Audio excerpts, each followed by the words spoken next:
Welcome to FileMaker and the Apple iOS Human Interface Guidelines, designing your solution for iOS.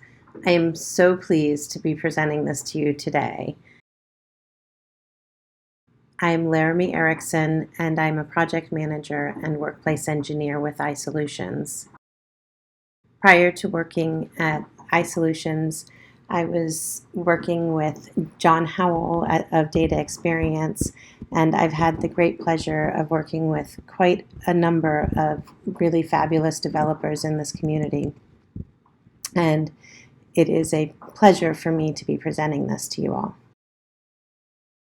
In addition to my work as a project manager with FileMaker, I also had been working in a museum and worked at an archaeological site, and in both places we used FileMaker as our means for managing our collections or managing the conservation work that we did there.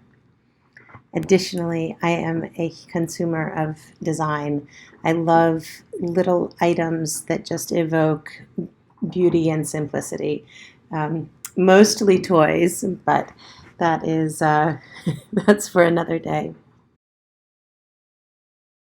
In this session, we'll cover an overview of the Apple iOS Human Interface Guidelines. We'll have time to review some of the core principles that I believe are relevant to FileMaker design and development, and looking at suggestions for visualizing your app. How do you bring it about? How do you plan it? And then also I'll go into a couple little tips that I've learned along the way about understanding sizing and resolution. So you might ask, why do we want to know this? And my pure answer to you is that we are constantly seeing an increase in requests for mobile applications. People want to use FileMaker Go. They want to have applications built for their iPhone. They want to have applications built for their iPads. They have business uses where their employees could accomplish simple tasks if they had a device that was out in the field with them. They, as managers or as business owners, have needs where they would find it useful to be able to pull out their phone and to be able to accomplish some of their business purposes there. And because of that, we need to make sure that our FileMaker applications are beautiful and they are seamless to use, because now we're introducing this aspect of designing onto a phone, and as we go further into our design practices and our best practices, we need to also incorporate what are those best practices for iOS. I would like you to leave this session enlightened.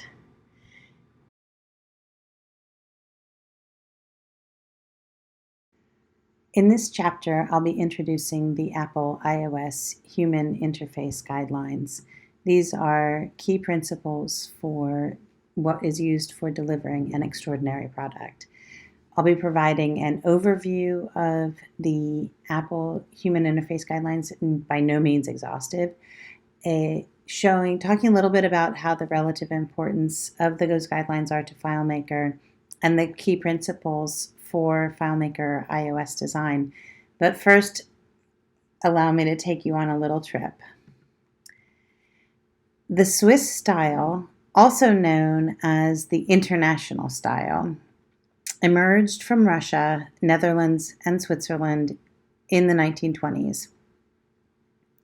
The design, art, and architecture that emerged from this movement and is still influential today is the embodiment of an authentic pursuit of simplicity, underscoring that beauty is defined by the purpose, not beauty itself defining the purpose.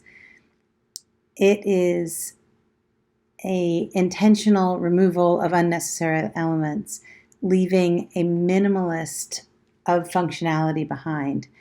Before web and digital, the international style created clean, functional, and user-friendly interfaces, primarily in print and architecture. And there was an emphasis on white spaces, a creation of the formal system for applying graphical layouts using grids and structured information. And that usage of fonts was used to create this unobtrusive method of expression to give this real amazing visual impact and establish hierarchy. And it is truly these core concepts that to be understood as to how those concepts influenced the Apple Human Interface Guideline as it is today. The purpose of the Human Interface Guideline is to create a consistent experience across an environment while following key principles. It helps to define how well an app can deliver its function with meaningful visuals and behavior. It defines how well the app incorporates visual and behavioral familiarity. For example, by using provided interface elements or well-known icons or standard text styles, it reinforces that familiarity to the user. It is the ability to have immediate results from user gestures and provide visual, oral, and haptic feedback and communication to the user itself. It is using those familiar experiences to provide an intuitive interface for new users. And it also helps us remember that the best experience is the one that the user has control on the decision making, and the app itself is designed to avoid unwanted outcomes from those user actions. So if we talk about this, why should FileMaker apps follow these guidelines? Essentially, we have these proven design principles that will help to create beautiful apps. Claris is a subsidiary of Apple, and the FileMaker Go, the FileMaker app itself is a product of Claris, and FileMaker can create apps that are accessible through FileMaker Go, which can be used on an iPhone and an iPad. And it is from that pure understanding of how that app can be delivered that we need to also incorporate those iOS guidelines that Apple has provided in their Human Interface Guideline. There are certain key principles that are pertinent that I pulled out for this session. They are by no means exhaustive. And for an in-depth review, I would send you directly to the Human Interface Guidelines. The guideline for the section on app architecture dives into a very visceral experience of the user from the initial app launch to the onboarding process of the user to the app, and thinking about the usage of modals to control where the user is and their contextual relationship to where they were previously. The same with navigation, understanding how to navigate through an application and understanding the different types of navigation that are available when you're thinking about designing an app, whether it is for a mobile device or for a tablet. And the purpose for considering the design from the aspect of visual design is because we want to avoid confusion of the user. Not from visual design, but from the app architecture. We're looking at avoiding confusion. For visual design, what we're doing is we're actually exploring the principles of creating that great experience through appearance. And additionally, this principle establishes a commonality through devices, and it also then goes into a dive into the technical aspect of creating layouts and what areas are margins that you need to avoid and what are our safe areas. So that visual design area really covers a large swath of principles and guidelines, and I'm pulling out for the purpose of this session only a couple of those areas.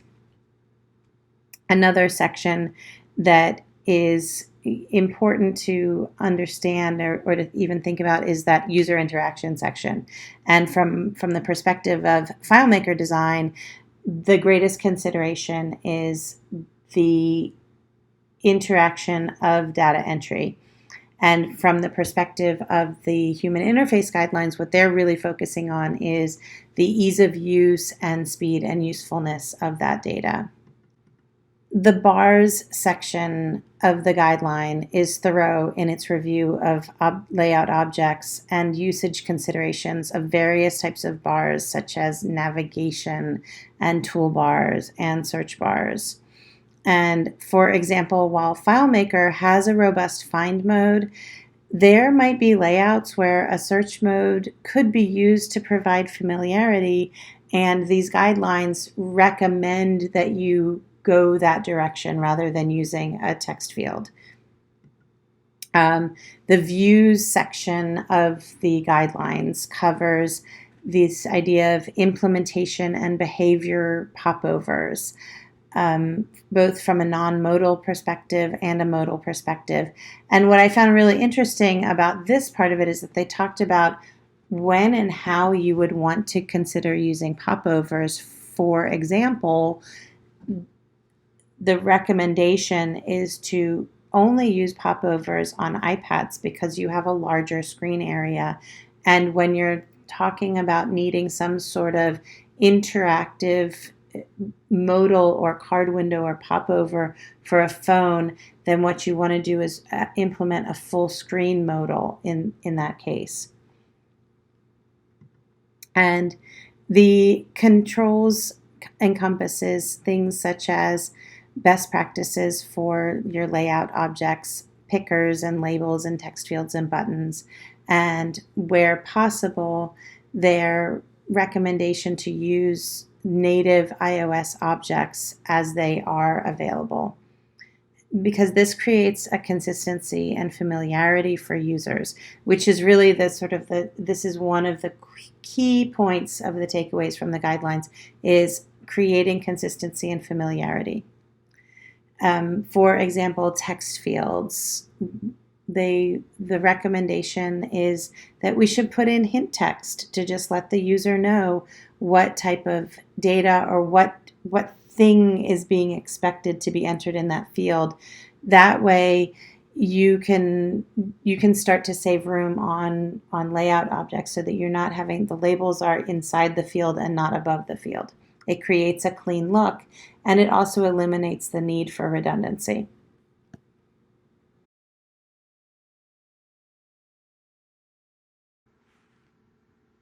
In this chapter, we'll be going over design parameters that are used to be able to maintain that consistency and the aesthetic integrity of the app that's being designed. And in this case, it's our FileMaker app.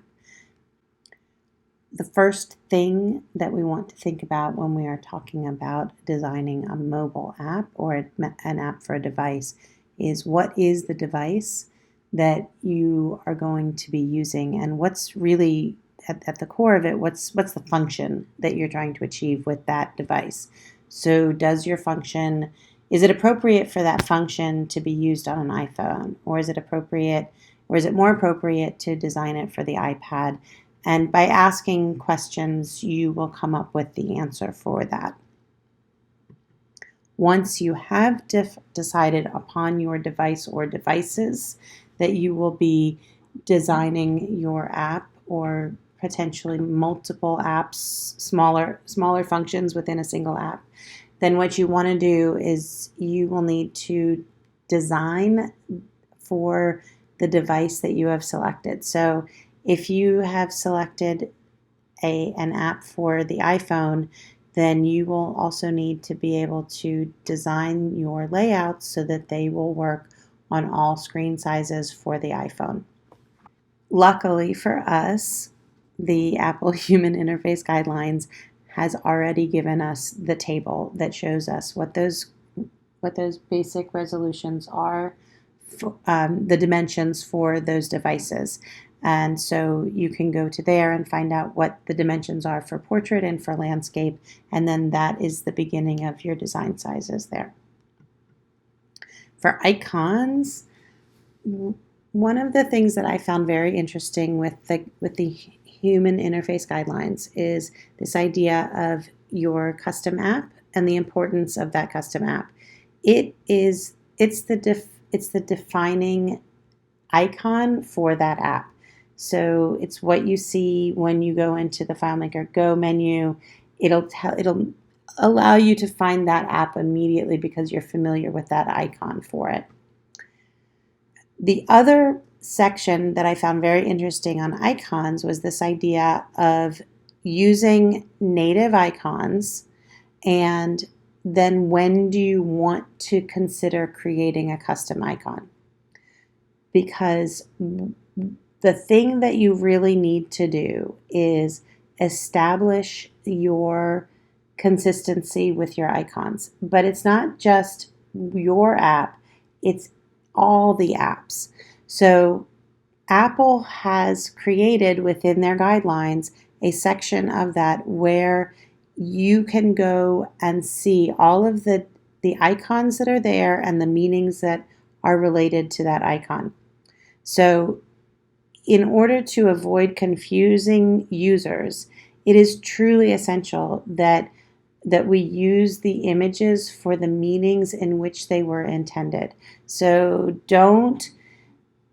it would be better for someone to decide that they need to create a custom icon because there isn't an icon that exactly means what they are trying to portray with the usage of that icon.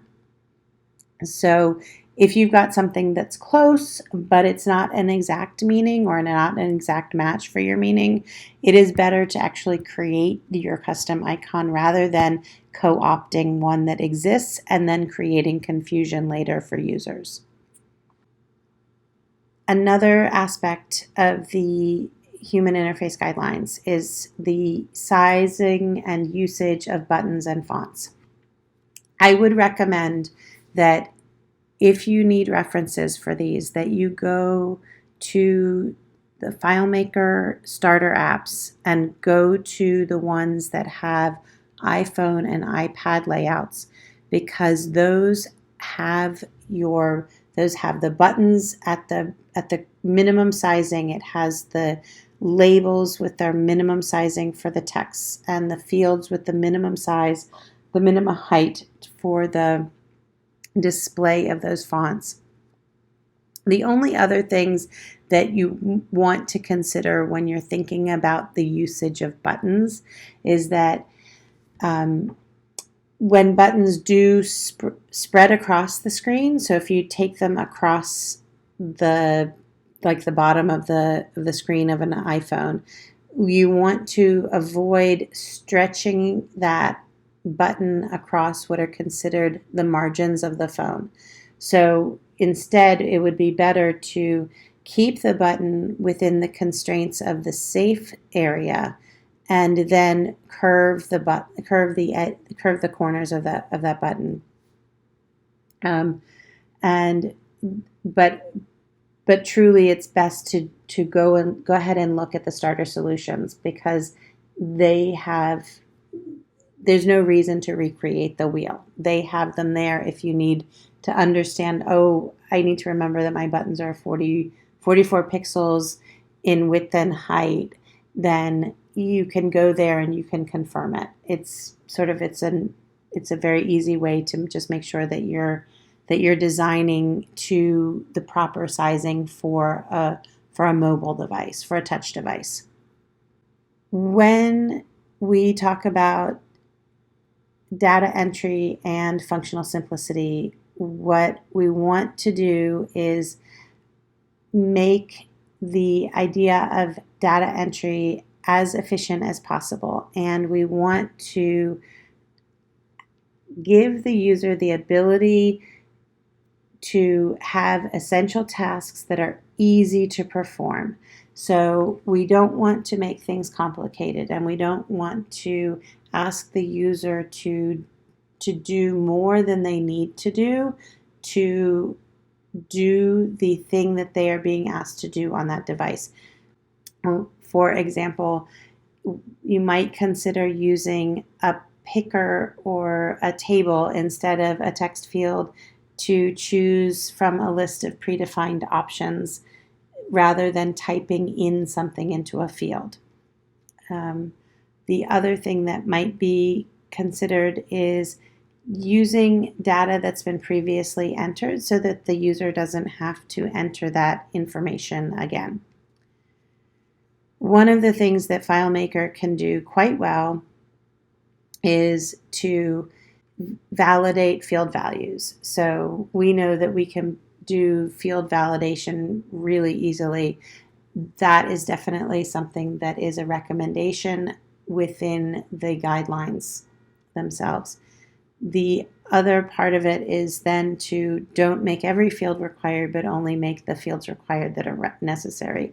Because again, we're balancing this idea of allowing the user to do their job, but also not making it too difficult on them to do what they need to do. And we've talked about this before, but one of the other things that could be useful for a user is instead of having layout labels, text labels on every field, that we use the hint text inside the field itself.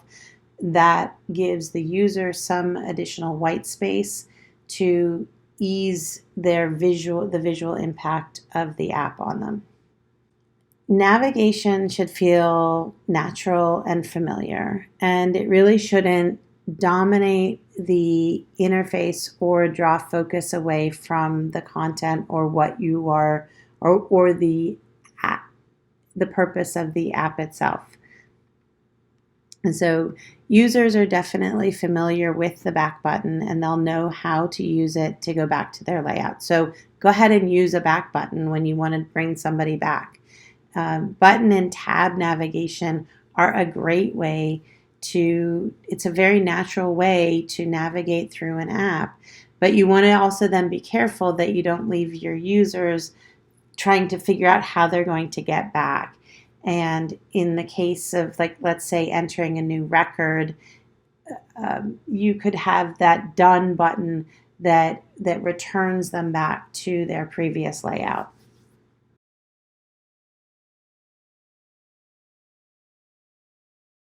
This next chapter is all about understanding the layout and how to understand the sizing and resolution on that layout and how that impacts the objects on your layout.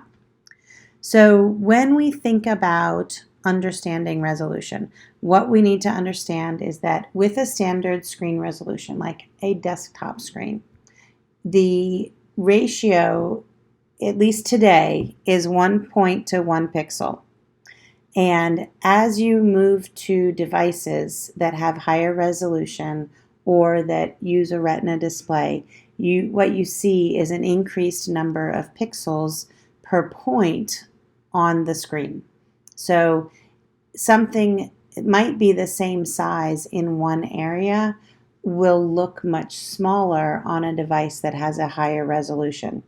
So if you want to have that object look appropriate based off of the resolution, then you need to increase the size of that object. The other thing to consider here is this idea of scale factor. And scale factor it's essentially predetermined by the objects themselves, by the devices. And it's available both in a chart form on the Apple Human Interface Guidelines, and also if you go to one of Matt Petrowski's theme files, he has them laid out on the devices themselves. So he has a tab and it shows you like here's your layout, here's your usable area of your layout, and then he also indicates what does that render, what does that scale factor do? So what do you need to multiply by to be able to make things look appropriate on that device? And it changes per device, and you can go reference that on the within the interface guidelines themselves. The other area that is useful to consider is this idea of what is a safe area and what is a layout margin. Because while the iOS UI kit provides those margins to developers, in FileMaker, we don't have the constraint. We don't have any constraints of those margins. Even if we create a screen stencil, there's no constraint to go outside of those margins. So we need to be aware when we're designing an application of where do those areas occur, and how do we avoid them. So for example, the status bar appears at the top of the screen except on the iPhone in landscape mode. So if you're designing for landscape mode on an iPhone, then you don't need to worry about the status bar. But in other cases, you do need to know that is going to appear there because it's part of the iOS. And the other thing to consider is gestures. So because gestures are used commonly on touch devices, the margins of the device should be left free of any functional objects such as buttons or data entry. So those are in the image here, it's the red lines that are on the sides of the device.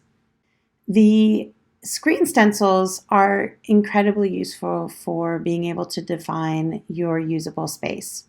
And it's useful for avoiding this left to right scrolling when you're looking at a device, especially a design that's put on a mobile device.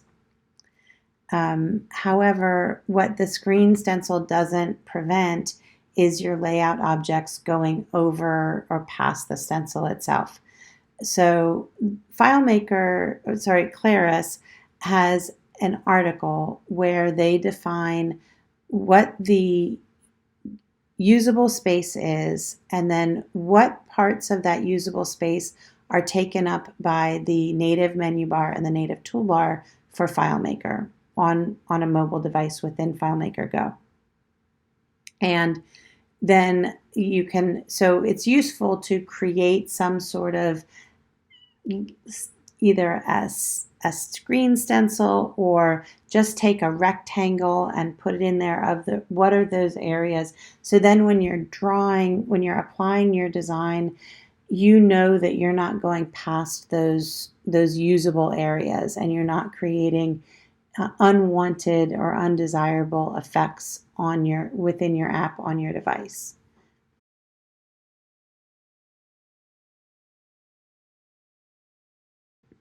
In this chapter, what we're going to do is take all of the information that we've used from understanding what the guidelines are and applying them to the actual visualization of the app design itself. So the first thing that we'll do is you'll begin to create your mockups.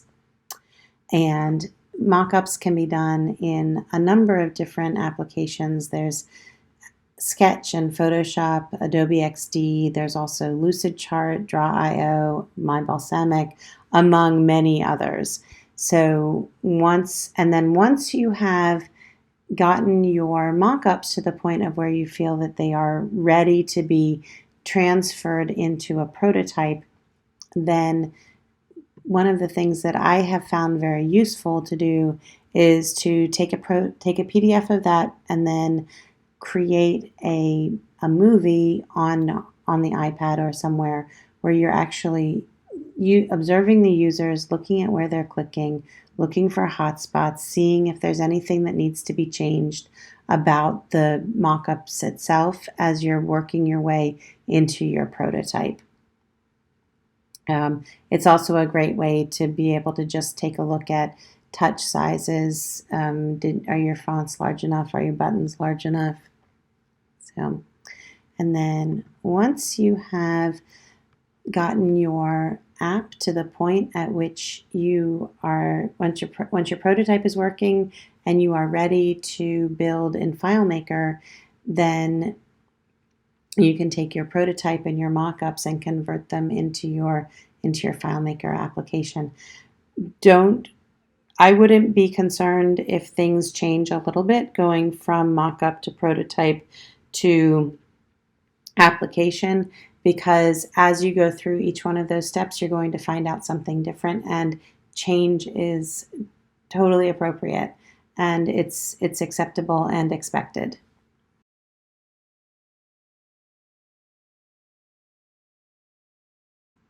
In conclusion, there are a few points that are good for takeaways on this. One is that the Apple Human Interface Guidelines are a great reference to start before you begin to plan a FileMaker Go project. Remember that form will follow function. You want to keep things simple.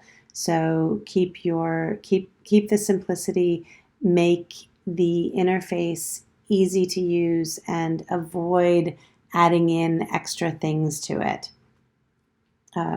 Remember that the tip about the scale factor, that the scale factor increases when you get higher resolution devices, but on the screen itself, your objects will look smaller if they haven't been scaled up to match the scale factor of that device. Some of the mock-up apps that are out there will actually convert a mock-up to the scale factor of the device. So the Sketch has that, and Adobe XD has it, and Photoshop has it. I don't believe that the others do. And for our mock-ups and our prototypes, they can help you test before development. And also don't worry if things change, because they are intended to change every iterative step that you take from mock-ups to prototypes to development.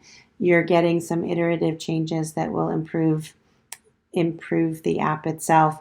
And if you refer back to those interface guidelines, you'll always find great little snippets of information that might be useful for you at that time. I used quite a number of references to put together the materials for this session. First and foremost are the Apple Human Interface Guidelines themselves. Claris has a great article on the usage of screen stencils.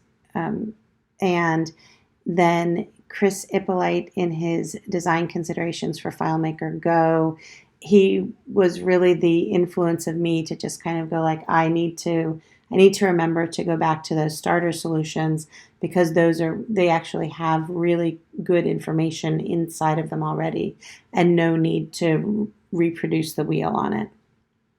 And for information about the international style was this article from Smashing Magazine. There's a number of other articles out there that talk about the influence of modern graphic design from the international style.